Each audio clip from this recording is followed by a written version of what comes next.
How many followers do you need to become a thought leader?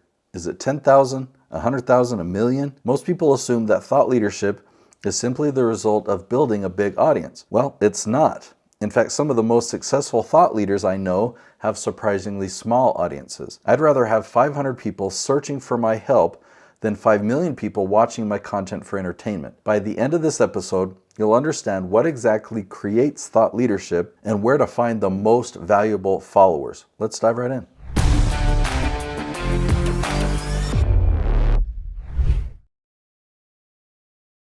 In 2018, I was sitting in a hot tub in Cabo San Lucas with Chris Crone and Grant Thompson from The King of Random. We started talking about our YouTube channels. At the time, my channel with Chris Crone had 65,000 subscribers. It was generating between $400,000 and $600,000 per month in business revenue. Now, Grant's channel had around 11 million subscribers. It was generating between $300,000 and $400,000 per month. Grant was intrigued. He couldn't believe that a channel with only 65,000 subscribers could generate that kind of revenue. Looking back, that conversation has helped me appreciate the approach I take and that there's differences. But what I hadn't realized yet is that there are two strategies that go in complete different directions. Now, at the time, I was a student of Daryl Leaf's. He's a good guy. I was in his inner circle. He invited me to speak at his events. I learned a tremendous amount from him. I saw firsthand how successful his strategy was, but it conflicted with the dozens of channels I was producing. Over time, the more I compared the two strategies, I realized we were solving two completely different problems. If your goal is YouTube ad revenue, views matter, subscribers matter, virality matters, Daryl's strategy is excellent, but my clients aren't trying to become YouTubers. They're trying to become the go-to authority in their industry. They want leads, not views. They want clients, not subscribers. I began seeing that one of our videos could only get 100 targeted views and generate $10,000 in revenue. With the other approach, someone might need 1 million views to generate that same amount through ad revenue. And that distinction really made everything clear for me. A follower only has value if they're your dream client. So think about Mr. Beast. His subscribers are extremely valuable to him because they love being entertained.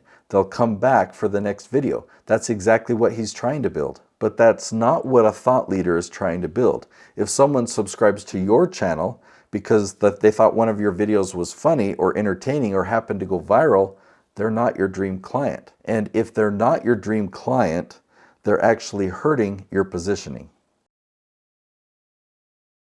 This is one of the biggest misconceptions on YouTube. People celebrate every subscriber, and I don't. I care why they subscribed. If someone found you because they searched for a problem they desperately wanted solved, that's an incredibly valuable subscriber. If they subscribed because one random video went viral, that's a completely different audience. Well, that viral audience begins teaching the algorithm to show your content to more people just like them. And it becomes really frustrating because when you publish another video for your dream clients, YouTube doesn't recommend it because now you've trained the algorithm to expect a different audience, or the new audience doesn't like that content. So that's one of the biggest hidden dangers of going viral. The question people often ask is, shouldn't I just focus on getting more reach? Well, not necessarily. If reach were the goal, I'd just buy a billboard or I'd advertise during the Super Bowl. I'd put up my ads or put my face up on Times Square. Millions of people would see me, but I wouldn't expect to get any clients that way, and none of that visibility would build trust. Thought leadership works differently. Instead of interrupting people, you let people find you, and instead of promoting yourself first, you solve their problem first. Trust comes before promotion, and trust is infinitely more valuable than reach. Now, it often surprises people the type of videos that get me excited. It's not the ones with millions of views. It's the videos with dozens of views from search every month, year after year, because I know exactly who those dozens of people are. They're not random viewers. They're people who searched for a question, found one of your answers, and now they're watching videos of the best person to help them. Those are dream clients. Those are the videos that generate business. The internet teaches you to measure success by followers, and I challenge you to think differently. I measure success by becoming the obvious choice. When someone is online searching for help, whether on Google, YouTube, ChatGPT, do they find you? Do they trust you? Do they hire you? That's the scoreboard. Followers are simply one possible outcome, but that's not the goal. So once you understand this, you're going to stop worrying about the trends.